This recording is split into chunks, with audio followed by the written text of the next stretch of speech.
ज्ञानोदय, आखिर ये है क्या? ये एक ऐसा शब्द है जिसे हम सुनते तो बहुत हैं, पर क्या हम सच में जानते हैं कि इसका मतलब क्या है? तो आज हम इसी गहरे सवाल की तह तक जाने की कोशिश करेंगे। चलिए, साथ में इस सफर पर निकलते हैं। अब देखिए, इसे सीधे सीधे समझाना बहुत मुश्किल है। मतलब ये कोई थ्योरी थोड़ी है, ये तो एक एहसास है, एक अनुभव। ये ठीक वैसा ही है जैसे किसी ऐसे इंसान से पूछना कि प्यार क्या होता है, जिसने कभी प्यार किया ही ना हो। इसीलिए इसकी बात करने के लिए हमें इशारों का, मेटाफर्स का सहारा लेना पड़ता है, क्योंकि शब्द यहाँ आकर छोटे पड़ जाते हैं। तो फिर इसे समझें कैसे? चलिए एक कल्पना करते हैं। सोचिए, एक पानी की बूंद है और वो समंदर में जा गिरती है। तो क्या वो बूंद खत्म हो जाती है? नहीं, वो खुद समंदर बन जाती है। बस ज्ञानोदय कुछ कुछ ऐसा ही है, सीमाओं का पिघल जाना। वो जो मैं की एक अलग सी दीवार होती है ना, जब वो पिघल जाती है तो इंसान बस इस पूरे ब्रह्मांड के साथ एक हो जाता है और फिर खोज खत्म हो जाती है। क्यों? क्योंकि जो खोज रहा था वो खुद ही मंजिल बन गया। इस बात को और अच्छे से समझने के लिए पता है सबसे अच्छा तरीका क्या है? उन लोगों की जिंदगी को देखना जिन्होंने इसे सच में जिया है। तो चलिए, अब हम 4 ऐसी ही महान आत्माओं की दुनिया में चलते हैं और देखते हैं कि हर किसी ने इस परम अनुभव को अपने कितने अलग, कितने अनूठे अंदाज में पाया। तो हमारा पहला पड़ाव है बुद्ध।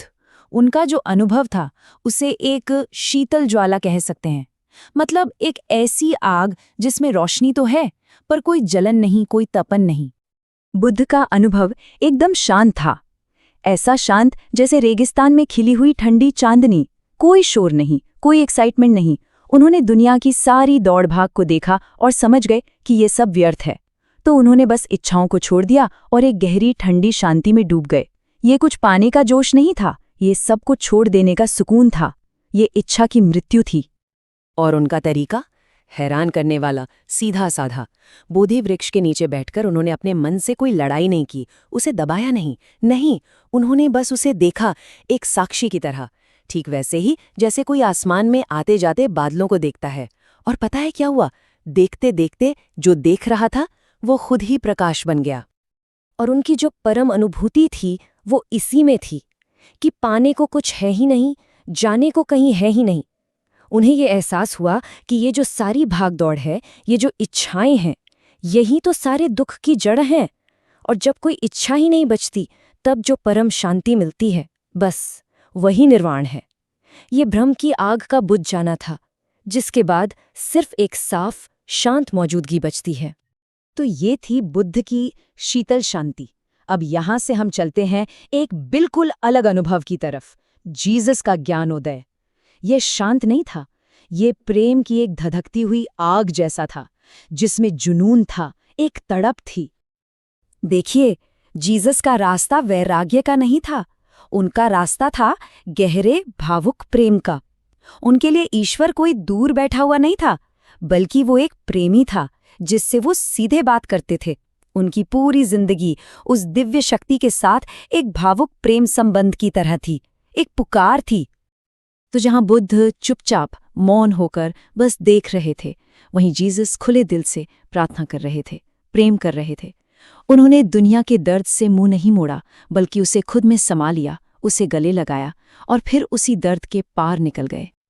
और उनके ज्ञानोदय का जो चरम क्षण था, वो सूली पर आया। सोचिए, जब शरीर दर्द की हर सीमा को पार कर रहा था, तब भी उनके अंदर से सिर्फ और सिर्फ प्रेम और माफी बह रही थी। यही वो प्रेम की अग्नि थी जिसने असहनीय पीड़ा को भी परमानंद में बदल दिया। तो हमने बुद्ध की शांति देखी, जीसस का जुनून देखा। अब चलिए एक ऐसे अनुभव की तरफ जो इन दोनों से ही बिल्कुल जुदा है, ओशो का विद्रोही नृत्य। ओशो का ज्ञानोदय एक तरह का विद्रोह है। उन्होंने हर परंपरा को, हर नियम को चुनौती दी। वो गंभीरता पर हंसते थे।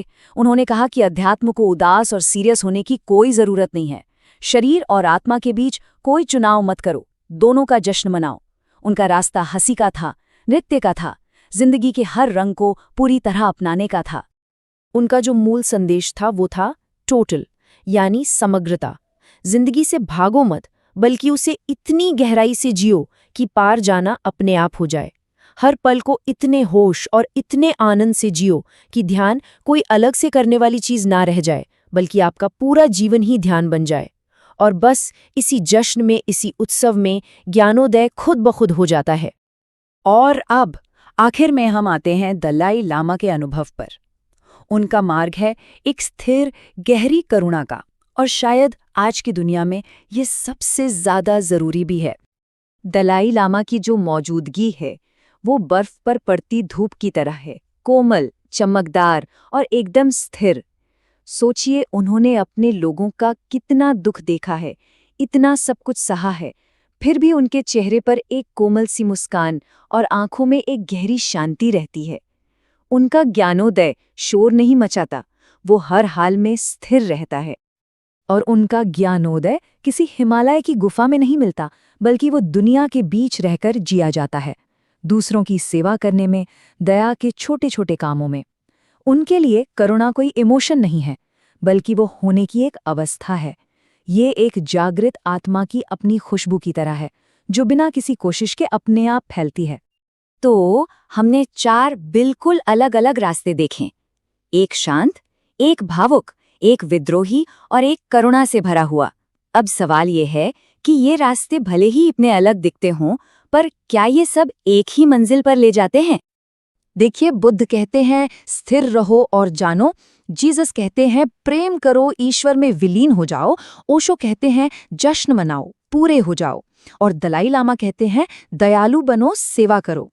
ये सब अलग अलग दरवाजे हैं, पर ये सारे दरवाजे एक ही खुले आकाश में खुलते हैं। हर रास्ता उस एक ही सच का एक अलग रंग है, एक अलग ढंग है।